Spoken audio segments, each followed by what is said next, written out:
Live from New Delhi, you're watching DD India Newshour, India's voice to the world. I'm Ramesh Ramachandran. Coming up in the next hour, Home Minister Amit Shah tells the upper house of Parliament that national song Vande Mataram awakened India's cultural nationalism, says it remains as relevant today as it was during the freedom struggle. Civil Aviation Minister tells Parliament that aviation safety is non-negotiable as regulator slashes IndiGo flights by 10%. Microsoft commits $17.5 billion for India's AI-first future in the largest such investment ever in Asia. Its CEO calls on Prime Minister Modi in New Delhi. Cambodia, Thailand clashes spread along border as toll rises to 10. More than 140,000 civilians flee the violence.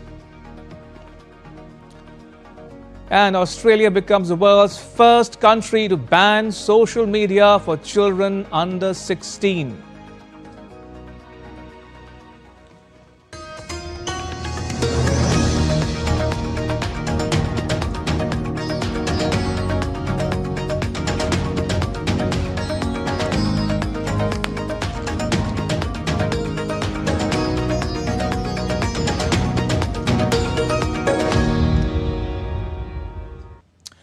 First up, the second week of Parliament's winter session has turned into an arena of high-intensity debate.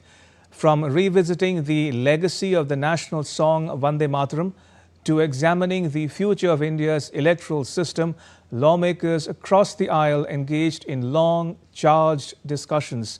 Dibyendu Mondal reports.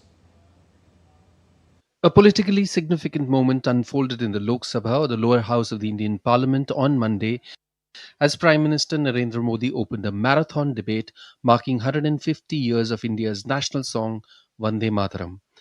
The discussion ran for nearly 11 hours, with members reflecting on the song's place in the country's cultural imagination and freedom struggle.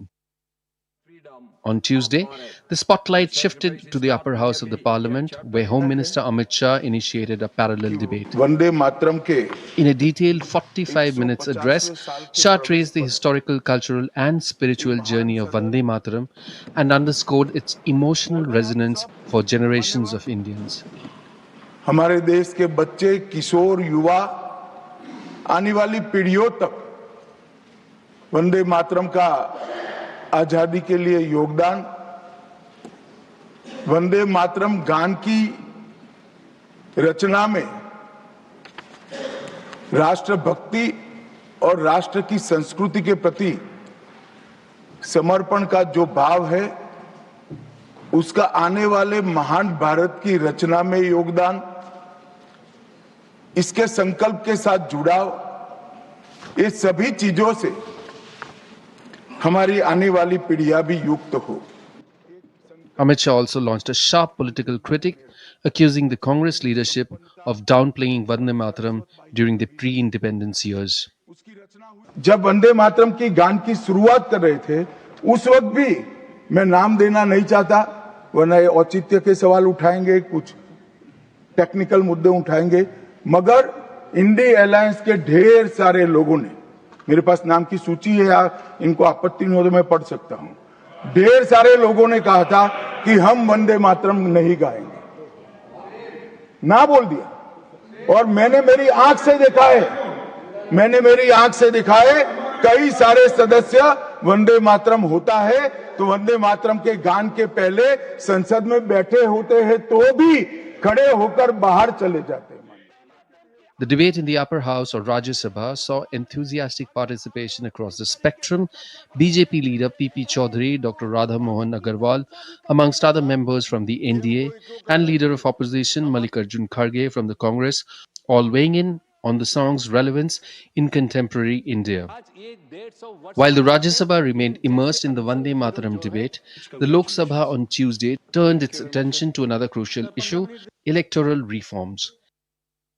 Members discussed the special intensive revision of electoral rolls, a nationwide exercise undertaken by the Election Commission to improve accuracy, transparency, and inclusion in voter lists.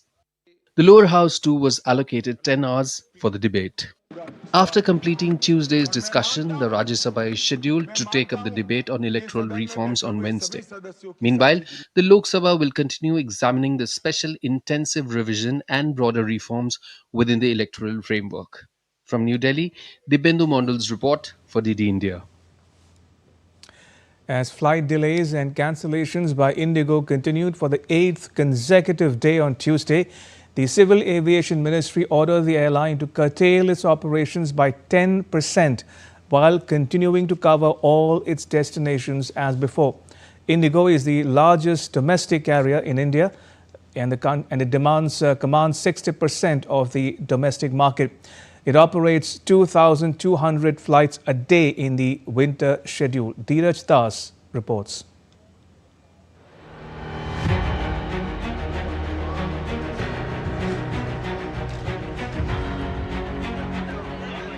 Amid IndiGo's ongoing flight disruptions, India's Civil Aviation Minister Ram Mohan Naidu warned that no airline will be permitted to cause hardships to passengers through planning failures and non-compliance with regulations.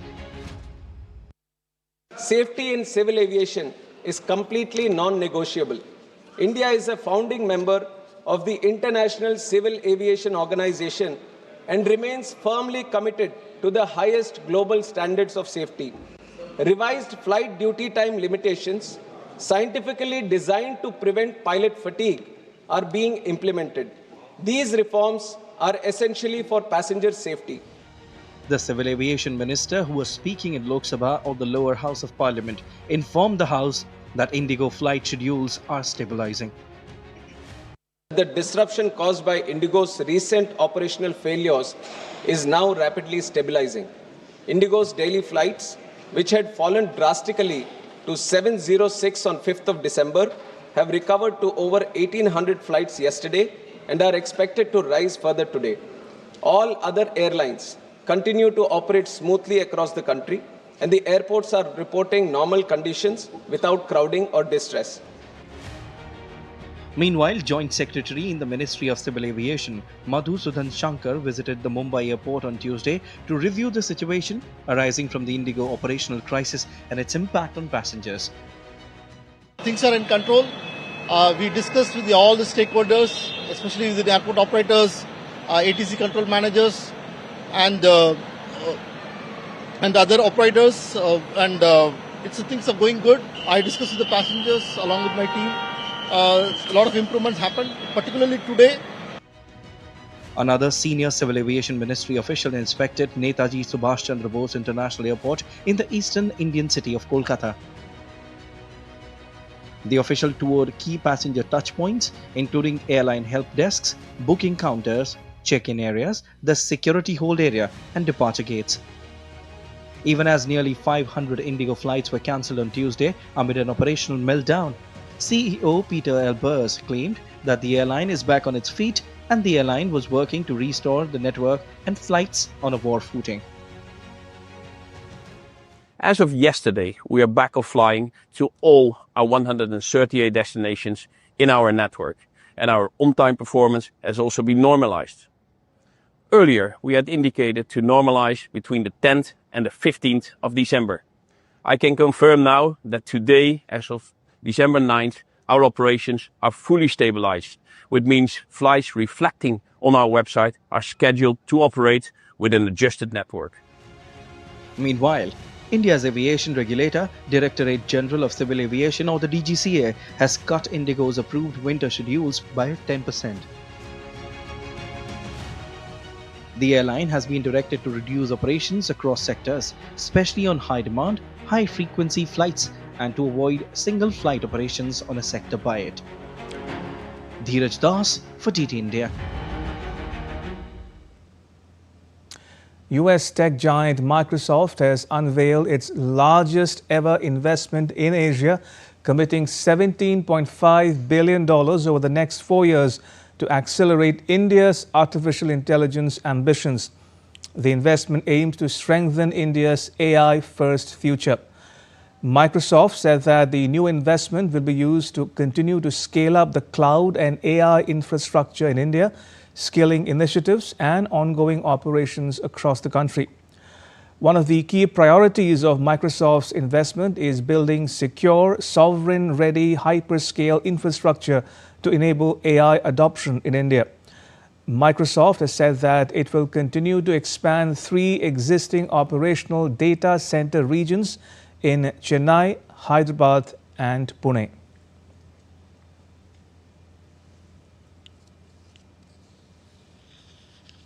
And in response to Satya Nadella's post on social media platform X, Prime Minister Modi expressed the hope that the youth of India will harness this opportunity. He wrote, and I quote, "When it comes to AI, the world is optimistic about India. Had a very productive discussion with Mr. Satya Nadella.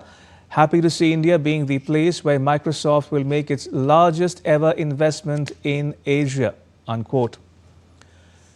The youth of India, he said, will harness this opportunity to innovate and leverage the power of AI for a better planet. Apart from Microsoft CEO, Prime Minister Modi also held high-level meetings with the CEOs of Intel and Cognizant. The Intel CEO expressed his appreciation for India's comprehensive semiconductor design and manufacturing policy, praising the government's vision for strengthening the country's technology ecosystem. He reaffirmed India's commitment to supporting the India Semiconductor Mission, highlighting the tremendous potential for India in computing and advanced technologies. Cognizant CEO Ravi Kumar and Chairman and Managing Director Rajesh Warrier also called on Prime Minister Modi. Their discussions focused on accelerating AI adoption, advancing education and skill development to enhance productivity and innovation. Cognizant reiterated its long-term commitment to India and its shared plans to expand into emerging cities, promoting equitable growth and nurturing talent across the country. And Prime Minister Modi shared insights from his meeting with Intel Corporation CEO Lip-Bu Tan, who praised India's comprehensive semiconductor design strategy and its growing tech ecosystem. He said that he welcomes Intel's commitment to India's semiconductor journey and is confident the company will benefit from working with India's talented youth to build an innovation-driven technological future. The Prime Minister also shared details of his meeting with Cognizant leaders Ravi Kumar and Rajesh Warrier, saying that he had a wonderful interaction with the team. He welcomed Cognizant's continued partnership in futuristic sectors, noting that India's youth, especially their focus on AI and skilling, will drive a vibrant and productive collaboration in the years ahead. A European Commission delegation led by its Commissioner for Trade and Economic Security, Marko Sefcovic, met Finance Minister Nirmala Sitharaman in New Delhi on Tuesday. They discussed about key areas of economic cooperation, including trade and investment, and reaffirmed their commitment to strengthening the India-EU bilateral ties for the mutual benefit of both nations and their citizens. Finance and Corporate Affairs Minister Nirmala Sitharaman interacted with Teo Chee Han, Chairman Temasek, and Senior Advisor in Singapore's Prime Minister's Office in New Delhi. Mr. Hien appreciated the various reform initiatives undertaken by the Government of India in the last decade. During the course of their meeting, the two leaders discussed potential investment opportunities across various sectors and across the length and breadth of India. Mr. Hien informed the minister that while Temasek's cumulative exposure to India stands at $50 billion, they look forward to expanding their India footprint over the next few years. Temasek Holdings and Senior Advisor to PM of Singapore, Teo Chee Han, delivered keynote address at the 5th Atal Bihari Vajpayee Memorial Lecture. The lecture was organized by India's Ministry of External Affairs. The annual Memorial Lecture Series is organized as a tribute to late Atal Bihari Vajpayee, a towering statesman and visionary for his lifelong contribution towards nation building and India's foreign policy, as External Affairs Minister and later Prime Minister. In his address, Teo Chee Hean lauded Atal Bihari Vajpayee's role in bringing reforms in the country. His birth anniversary of the 25th of December is observed as Good Governance Day. He introduced reforms in the financial, telecommunications, and power sectors and connected major cities in India through the Golden Quadrilateral Highway Development Program, laying the foundations for India's subsequent growth. And still to come on DD India Newshour. Ukraine prepares a new peace plan for circulation among EU member states. Israel's Prime Minister Netanyahu to call on US President Trump in Washington, D.C. on 29th December. And Kenya hosts UN talks on climate and pollution-free future.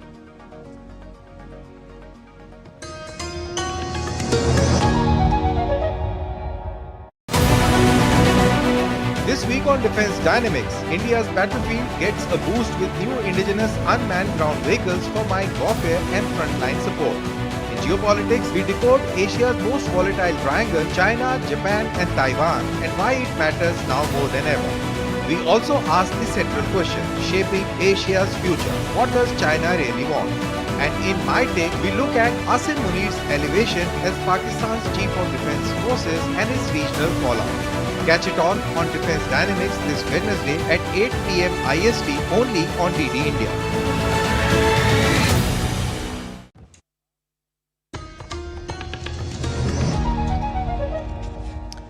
Welcome back. You're watching DD India Newshour. I'm Ramesh Ramachandran.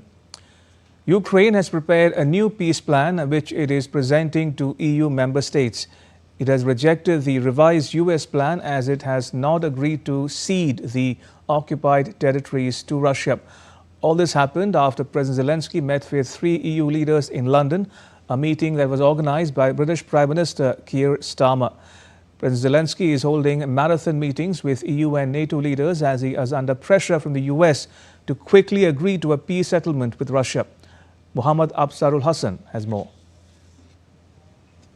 Ukraine has prepared a new peace plan, which is currently being shared with EU member states and will soon be presented to the United States as well.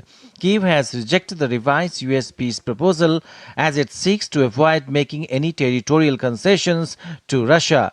President Zelensky again ruled out surrendering land, saying he had no right to do so under either Ukrainian or international law. He reiterated this position after meeting European and NATO leaders on Monday in London.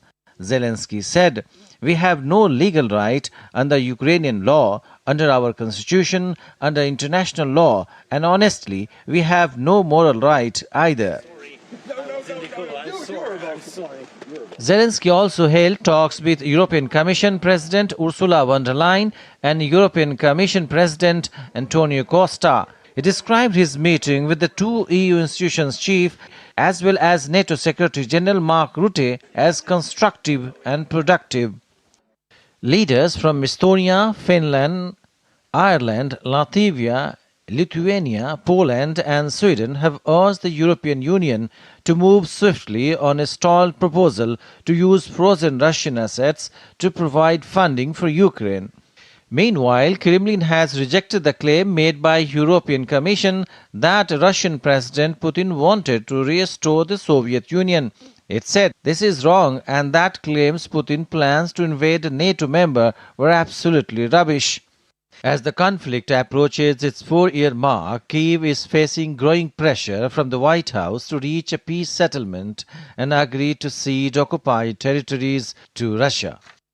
Donald Trump's envoy Steve Witkoff, along with President's son-in-law Jared Kushner, presented a revised plan in Moscow last week and then held several days of additional discussions with Ukrainian officials in Miami. The talks concluded on Saturday with no breakthrough. Muhammad Absarul Hassan for DD India. In other news, US President Trump will host Israel's Prime Minister Benjamin Netanyahu at the White House on 29th December. The Israeli Prime Minister's office had said on 1st December that President Trump has invited Prime Minister Netanyahu to the White House in the near future, although a date for the visit had not yet been made public. The announcement came a day after Prime Minister Netanyahu said that he expected to discuss the second phase of the Gaza ceasefire with President Trump, as well as opportunities for peace in the region. Prime Minister Netanyahu said on Sunday that the second phase of a U.S. plan to end the conflict in Gaza was close, but cautioned that several key issues still needed to be resolved, including whether a multinational security force would be deployed.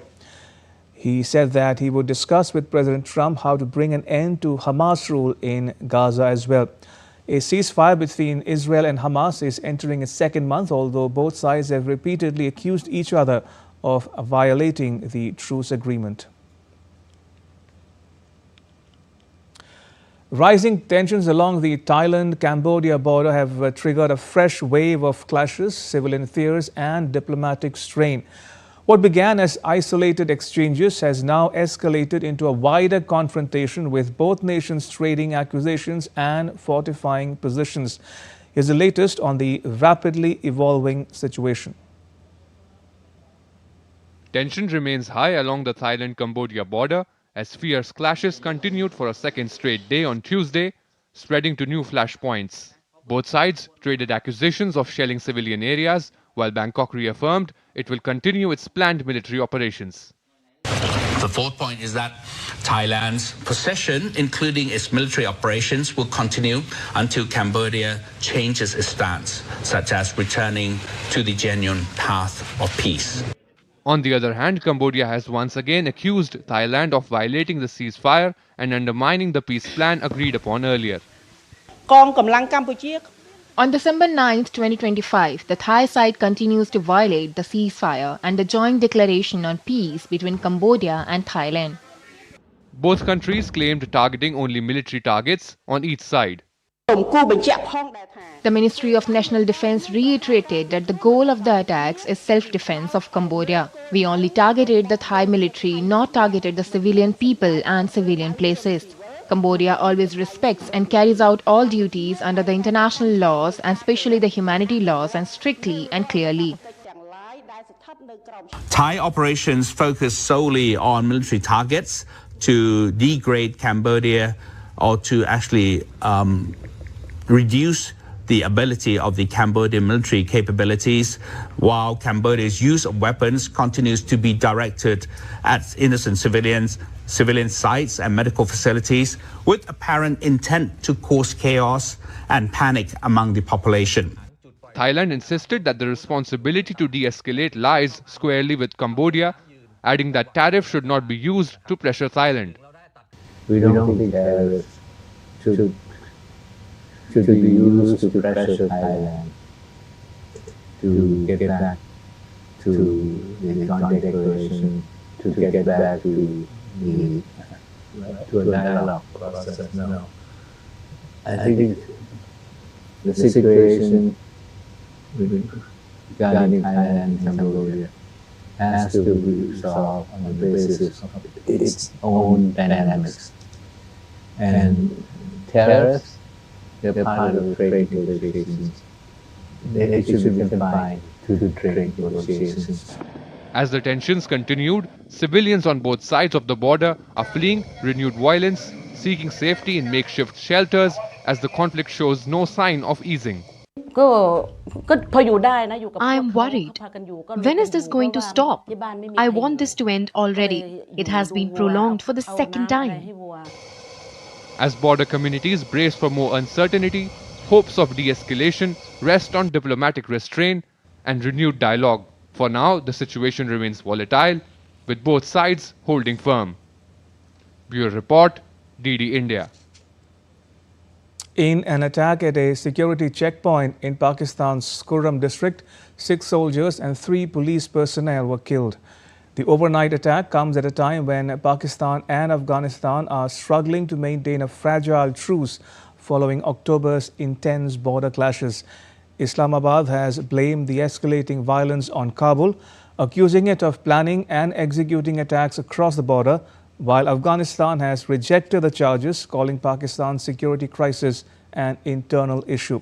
The Tehreek-e-Taliban Pakistan claimed responsibility for the attack. The group is separate from but aligned with the Afghan Taliban. The attack adds to rising tensions marked by repeated failed peace talks hosted by Qatar, Turkey and Saudi Arabia. At the ongoing United Nations Environment Assembly in Nairobi, UN officials stressed on the need for global cooperation and science-driven solutions to tackle mounting environmental challenges, including climate change and pollution. Delegates from over 170 countries are examining 15 draft resolutions and 3 draft decisions focused on protecting glaciers, ensuring sustainable mineral production, and reducing the environmental footprint of artificial intelligence. UNEP Executive Director Inger Anderson urged nations to unite for a stable climate and a pollution-free future, highlighting humanity's shared responsibility. We are all interconnected on this planet, and we all want the same thing: a better future for ourselves and for our families.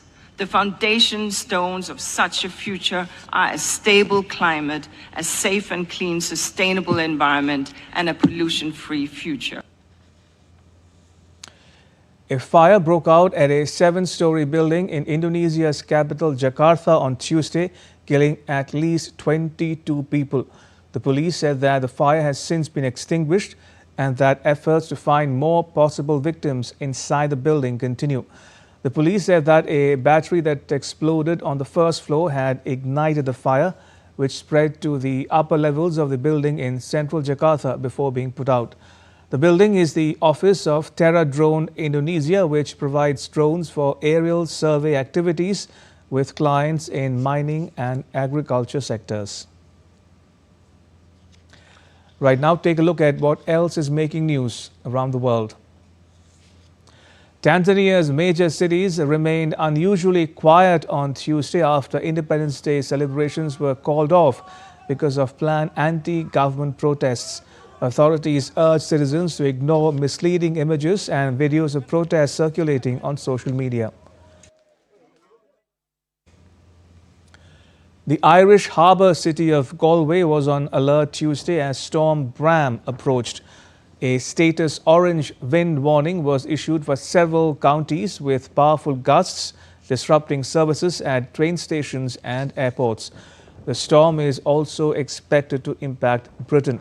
UK's Met Office warned of heavy rain and strong winds. Sweden's Crown Princess Victoria flew the JAS-39 Gripen fighter aircraft as part of a training mission with the Swedish Defence Force. In the exercise, she practiced defending against 2 enemy planes attempting to attack Swedish bridges. The training is part of preparations for her future role as head of state. Britain's Prince William visited the Centrepoint charity offices in London on Tuesday to celebrate his 20th anniversary as its patron. The Prince has held the role since 2005. The homelessness charity, which was famously supported by the late Diana, Princess of Wales, welcomed Prince William to tour their new offices in London to honour the milestone. Still to come on DD India Newshour. Australia stops teenagers from using major social media platforms. We explore the pros and cons of the ban and its implications for the world at large.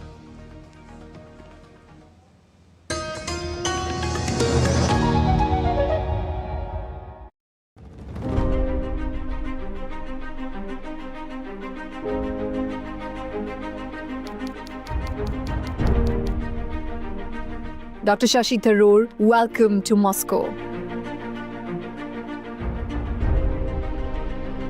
How crucial was Russia's support in India's early decades? Mr. Khrushchev, in particular, opened up Indo-Soviet relations phenomenally. They helped India in everything from setting up the Bhilai steel plant to the whole business of cooperating with India's space programs. All sorts of things happened. the extraordinary success of the BrahMos missile. The Bra comes from the Indian Brahma and the Mos comes from Moscow.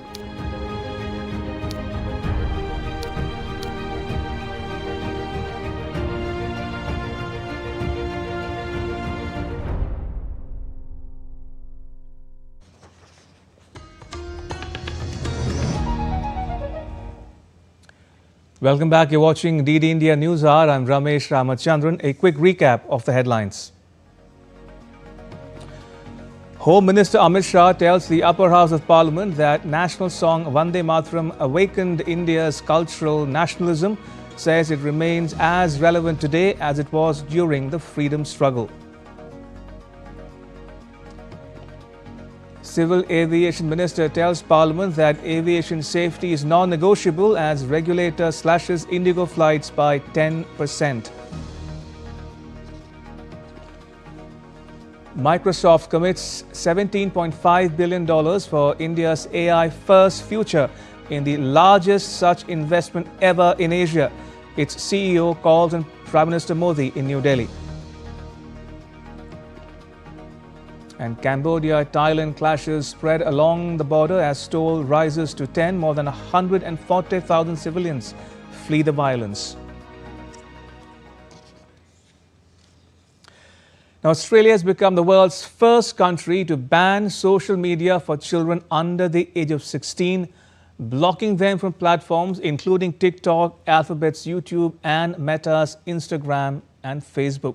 Tripti Tripathi has more. Australia's young teenagers are now spared from endless scrolling online, all thanks to a landmark law passed in November 2024, which comes into effect.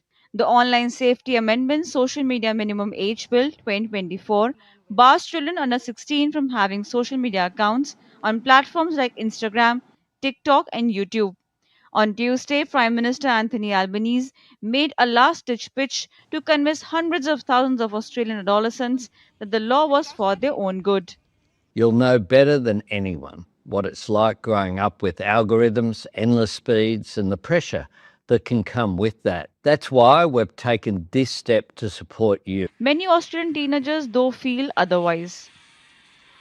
I'm going to miss leaks about games, new games coming out or new things for games that I play. I don't know, I might maybe cry because losing connection with my friends, with ones that I've talked to, I've had since I was young, or ones that I met a couple years after when I was in kindy, pre-primary and stuff. Government is certain about the imperativeness of weaning the under-16s from the mobile screens. Above all, make the most of the school holidays coming up. Rather than spending it scrolling on your phone, start a new sport, learn a new instrument, or read that book that has been sitting there on your shelf for some time. And importantly, spend quality time with your friends and your family, face to face. Companies that fail to comply could face penalties of up to $32.8 million. Meta's Instagram, Facebook, and Thread began deactivating accounts from December 4th. The law received harsh criticism from major technology companies but was praised by parents and child advocates. Online discussion site Reddit condemned the social media ban but said it would comply with the landmark crackdown. Governments from Denmark to Malaysia and even some states in the US are planning similar steps. 4 years after a leak of internal Meta documents showed the company knew its products contributed to body image problems and suicidal thoughts among teenagers, while it publicly denied the link existed. With agency inputs, Tripti Tripathi report for DD India. All right, as that report said, the ban flows from a landmark law that Australia passed in November 2024. It forces major social media platforms such as YouTube and Instagram to block children below 16 years of age. Companies that fail to comply could face penalties of up to $33 million. Joining us is Dr. Rishi Mohan Bhatnagar. Dr. Bhatnagar has an abiding interest in all things information technology. Dr. Bhatnagar, before we get into the specifics, a quick yes or no question. Are you for or against the ban? I'm for. Okay, fair enough. Yeah. The next question to you is this: can the ban be enforced? Do we have the requisite technology to enforce the ban? I ask you this because the Australian government accepts that it will take some time for age assurance technology to identify all underage accounts. Yeah. So first of all, I like to make it clear that it's not that the whole YouTube or Google Classroom, everything is banned. You are allowed to see YouTube Kids. You are allowed to see Google Classrooms, and you're also allowed for WhatsApp and messengers. It's not that all social media has been banned for people, children below the age of 16. All those places where you are allowed, you are supposed to sign up. And then when you sign up, earlier it was that you can say that I'm more than 16, I'm 18, or your parents can say, yes, I am verifying it. Now that's not the only thing by which you will be able to call that you are above 16 or you are allowed to do everything. Now you have to take additional steps and additional reviews to identify whether the person who is using or signing up is above the age of 16 or not. Now we have certain kind of the face recognitions, and we also have certain kind of voice recognitions by which we can also, using artificial intelligence, we can identify that a person is whether it's below 16 or not. Okay. You can define the algorithms, you can define the language models in artificial intelligence, so that with the skin, with the face, with the voice, you are able to say that yes, this person is below the age of 16 or not, or whether it's above the age of 16 or not. So in addition to just signing up, you can use certain more technical things to check whether the person who is going to use or sign up is above the age of 16 or not. Honestly, if I start comparing it with India and the Western world, the family systems in India are still in existence, but in the Western world, there are children without parents. Their parents are both the parents are working, and the kind of time the parents and children are spending together in the family is getting reduced, and children are getting more onto the social media. Right. The family system still exists in our part of the world, and there is some level of I say a different kind of controls or different kind of checks are available in India in the families, which will be able to which are restricting the amount of screen mental time health issues among children right in the Western world in comparison to India. Okay, so whether this rule is allowed or should be there in India or not, we can say that there can be certain more qualification or framework that can be created for our part of the world. Right. But definitely in the Western world, where children are getting more independent at a particular earlier age, and they are getting into more and more mental health issues and spending more and more times on mobiles and not on ground playing and spending time with their friends, and spending more time and more time and more time on the mobile. Absolutely. Yeah.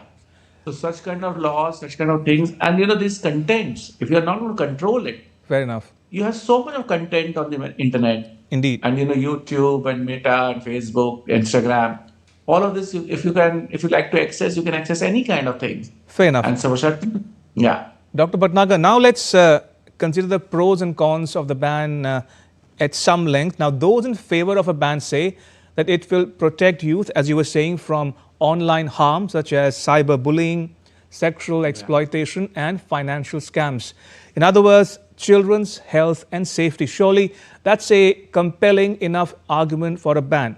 Also, those in favor of a ban also say that it will ensure that children have a childhood. Now, Australia's Prime Minister Anthony Albanese says the ban will protect children from predatory algorithms. His advice to teens: read a book and stop scrolling. Can anyone possibly find fault with that? I don't think anybody should try to find any fault in it, unless it's a business case, and there are different kind of narratives that are getting set, because you are going to reduce the number of users using your platform. Okay, because there are many children who are using the platform, and because of that, the business can get reduced. So to be honest, in my view, it's only the people who are going to lose their business who are creating this kind of. Absolutely. Otherwise, the step has been taken in a very positive manner. Mhm. Children will go out, their physical health will improve. They'll be able to play more games, and there'll be more social interactions with people rather than social media. Absolutely. So Absolutely. you're going to see more children on ground playing games, and you're going to have much more healthier people, both physically and mentally, than if you are only on the social media. Indeed. And now to the cons, the downsides of a ban.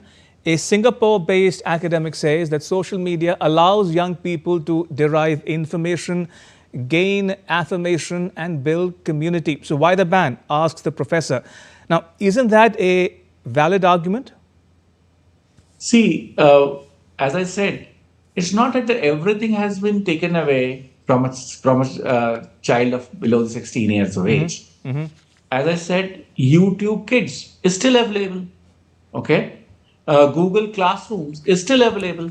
Okay, that means all those applications, all those platforms which are allowing you without signing in, you're allowed to use irrespective of whatever your age is. Right. They are more for the platforms like YouTube or Meta platforms where you have to sign up and give your name, age, and then you are able to get so much of content, and that content can be of any kind.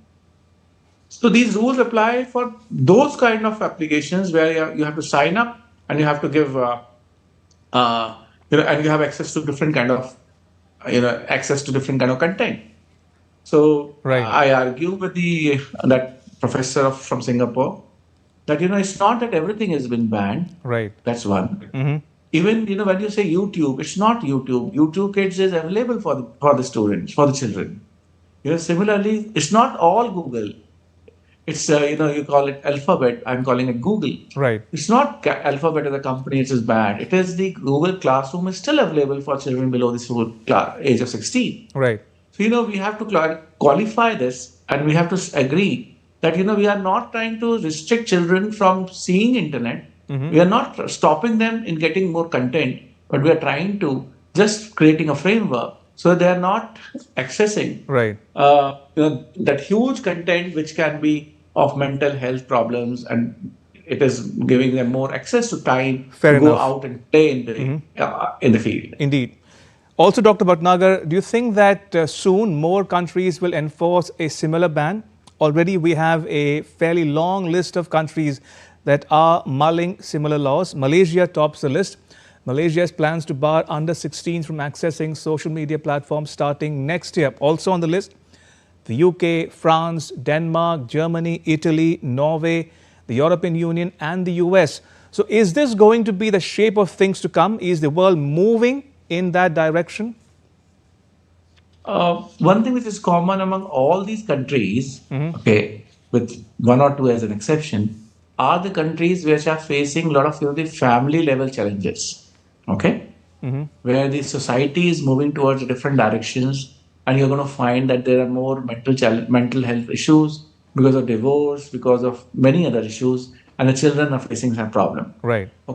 So to be honest, while most of the countries are thinking about this and trying to see how they can save the children, we also need to see how they can save the society and have more families, and having some kind of these social norms within the families.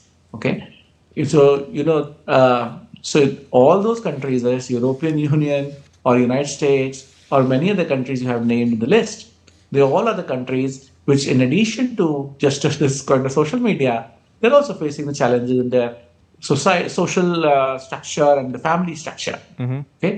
While many other countries which are still not thinking in these terms are having those kind of family systems, and the family is taking care of the mental health, is ensuring the children are not trying to get into, they're checking the children, to be honest. Indeed. Some kind of verification is done at a family level.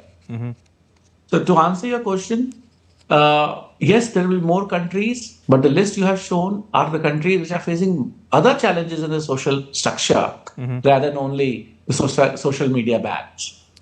Indeed. And there is a need for them to think in a much broader on how can they ensure the society as a whole can work towards a better, better family systems of a better society in Right. all, to protect their own families and children from such kind of issues. Indeed. I'm afraid that's all we have time for. I would like to leave it at that. Dr. Rishi Mohan Bhatnagar, thank you for joining us and sharing your perspectives with our viewers at home and abroad.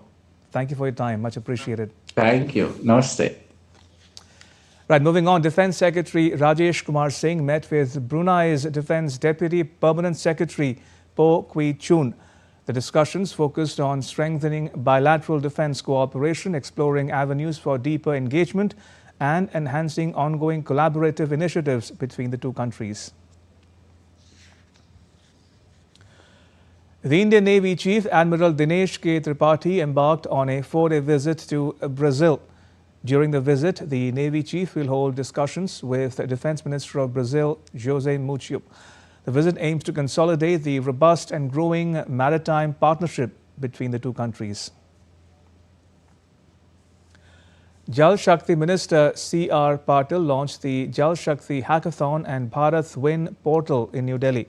He called the hackathon a national movement to harness India's talent for a secure, inclusive and tech-driven water future. And still to come on DD India Newshour. Cold wave forecast in northern and northwestern India. And Southeast Asian Games Open in Thailand.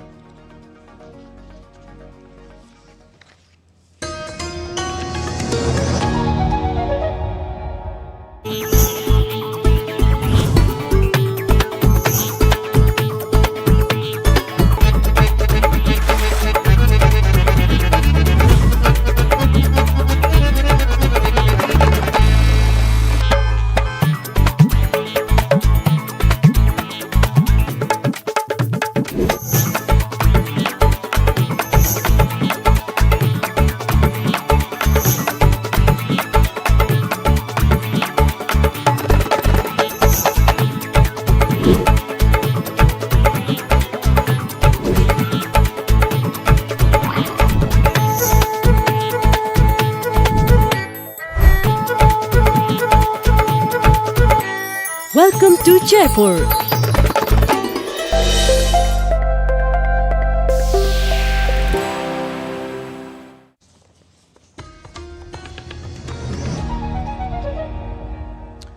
Welcome back. You're watching DD India Newshour. I'm Ramesh Ramachandran. The India-US Foreign Office consultations, co-chaired by Foreign Secretary Vikram Misri and US Under-Secretary of State Alison Hooker, were held in New Delhi on Tuesday. The consultations provided an opportunity for a comprehensive review of the India-US Comprehensive Global Strategic Partnership. The two sides discussed key bilateral issues including trade and investment, defense cooperation, the Trust Initiative, energy cooperation including civil nuclear collaboration, technology, critical minerals and trusted supply chains. Bitcoin MENA, the Middle East's premier annual conference dedicated to advancing Bitcoin understanding, adoption and innovation, concluded at the ADNEC Center, Abu Dhabi, after 2 days of intensive discussions on digital finance transformation in the region. The conference brought together more than 12,000 attendees from over 100 countries for panel discussions, keynote sessions and fireside chats across 4 stages, featuring industry leaders addressing topics ranging from corporate Bitcoin adoption and mining infrastructure to regulatory frameworks and institutional investment strategies. The last day explored emerging trends in the region's rapidly expanding crypto ecosystem. The armies of India and Nepal jointly conducted a 2-day battalion-level validation exercise as part of the 19th edition of Exercise Surya Kiran at Pithoragarh in Uttarakhand state. The exercise highlighted seamless interoperability, synchronized mission planning and coordinated execution of combined tactical operations in a counter-terrorism environment. The drills integrated a range of niche technologies including intelligence, surveillance, advanced day and night weapon sights and AI-enabled surveillance feeds.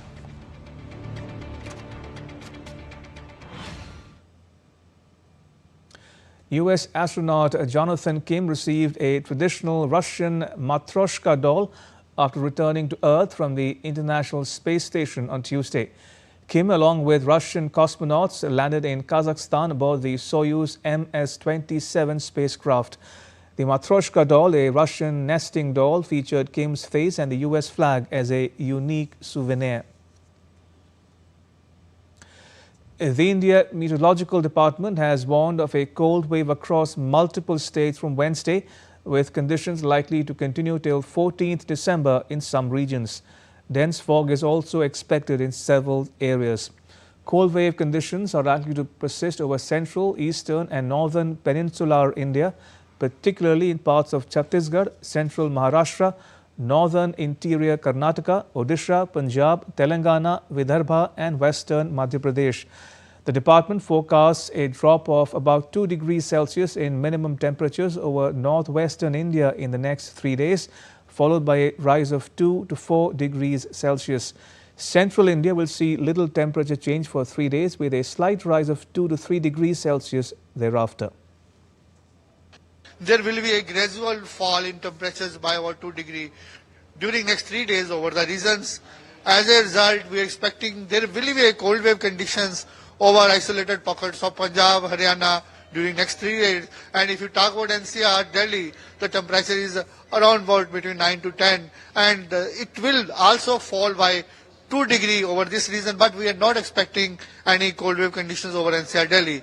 If you talk about the other part of country, we are experiencing cold wave conditions over Madhya Pradesh, then Chhattisgarh, then Vidarbha and Odisha also. So what we are expecting, cold wave conditions likely to continue over these regions.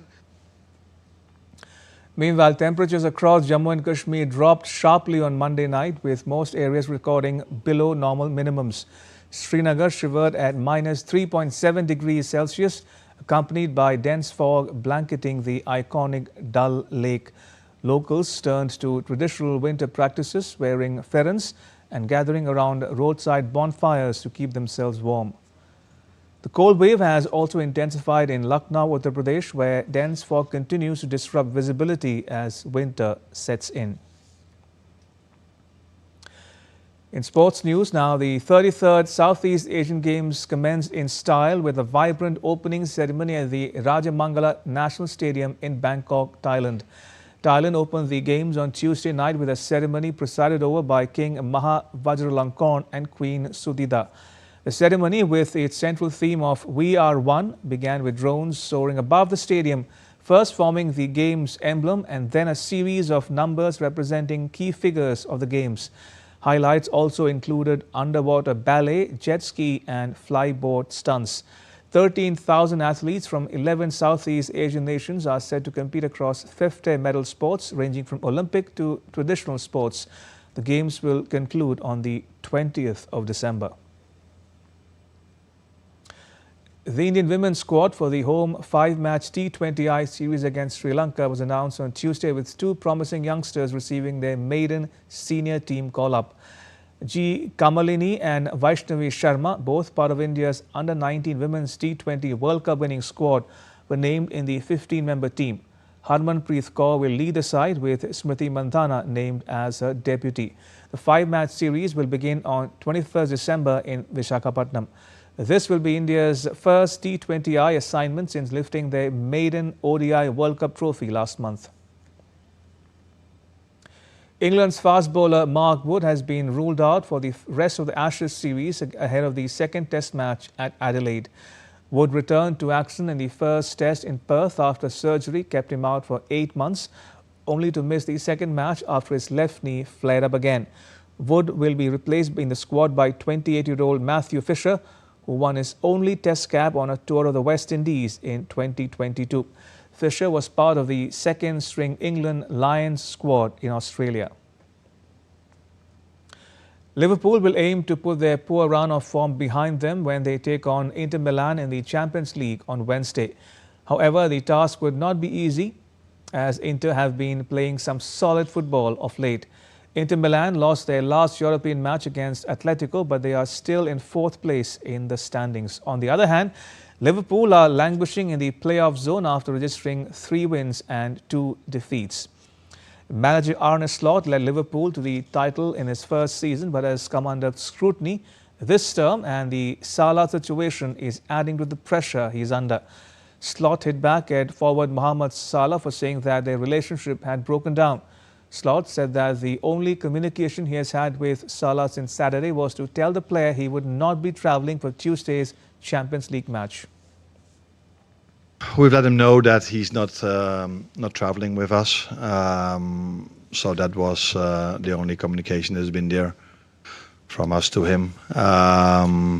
Of course, before Saturday, the two of us have spoken a lot. To an extent, it was a surprise for me that when I heard after the game that he gave the comments he gave. But as I said, it's not the first and not the last time that when a player doesn't play, I'm not sure if he was emotional or not, but that he says something.